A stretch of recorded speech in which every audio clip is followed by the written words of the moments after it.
Well, thank you for being here today. My name is Bob Curtis. I love chess. I've been playing it since I was 4 years old. Played chess in 27 different countries, on top of mountains, on top of pyramids, on the bottom of the ocean.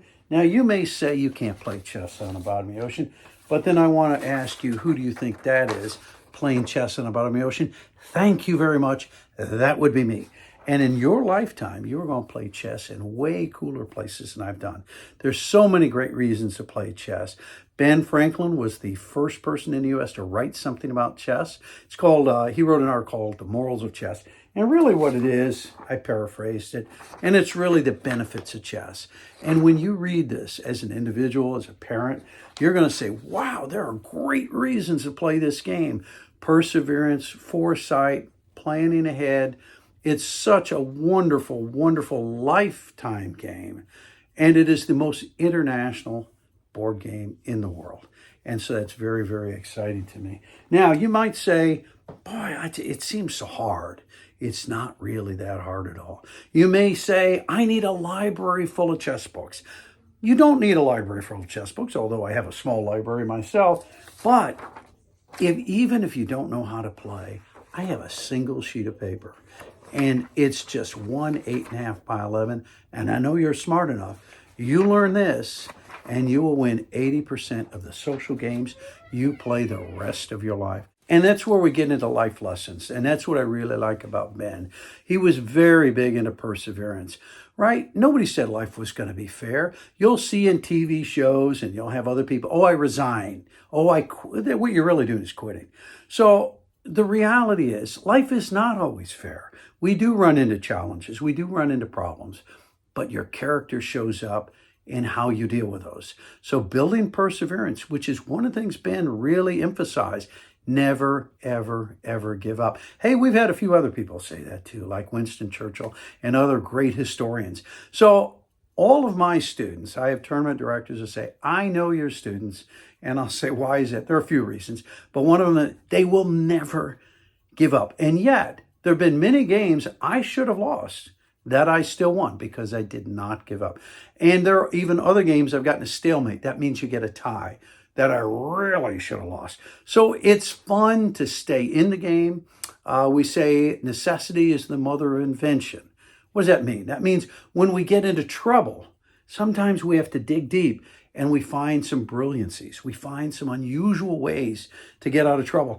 These are life lessons, not just a board game. So life lessons as well that can help you out. That's why it's such a great game too, is because it does mirror a lot of things we do in life.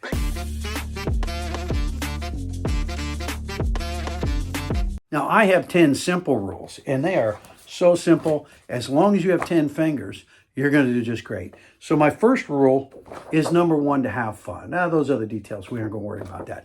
Number one, have fun.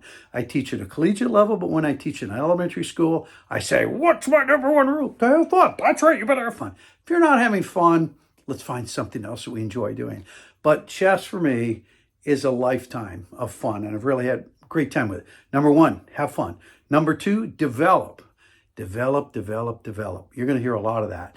And what are we talking about that? Whether you've got somebody that plays, pick a sport, baseball, soccer, football, basketball, I don't care what the sport is.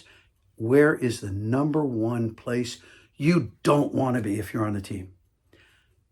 Think about that. And I get all kind of answers. Well, I don't want to be the goalie. I don't want to be out in left field. I don't want to be over here. You know where it is? And when I tell you, you will never forget. The bench. You don't want to be in a bench. You're saying, coach, just let me get in the game. Let me try. And so life is a participatory sport, not a spectator sport. And so chess allows you to do that as well. So number one rule is have fun. Number two rule is develop. Hey, guess what? Number three rule is develop. Number four rule is develop. That's pretty easy so far. Have fun, develop, develop, develop. Because we're getting our team off the bench so that everybody can have fun and they can all participate in the success that you're going to have with your chess game. Now, after that, we talk about protecting.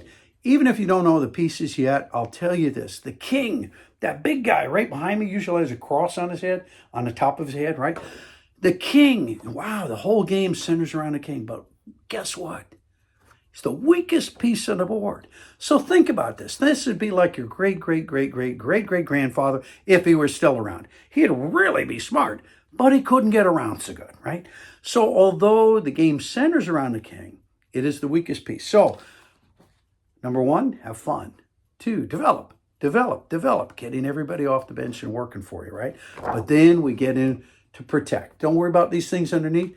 So protect, and guess what you're going to do again? Protect. So have fun, develop, protect. But you're protecting the king. You're protecting the king because you want him in the back, everybody around him, right? You're going to protect the back row. You're going to protect. Now, once you have that all taken care of, now we get to attack, right? We have fun. We're going after our opponents here. We attack with forks and tactics. Isn't that funny? I got them out of order. There we go. Go for mate. What's that all about? There is a 4-move checkmate. Only 4 moves.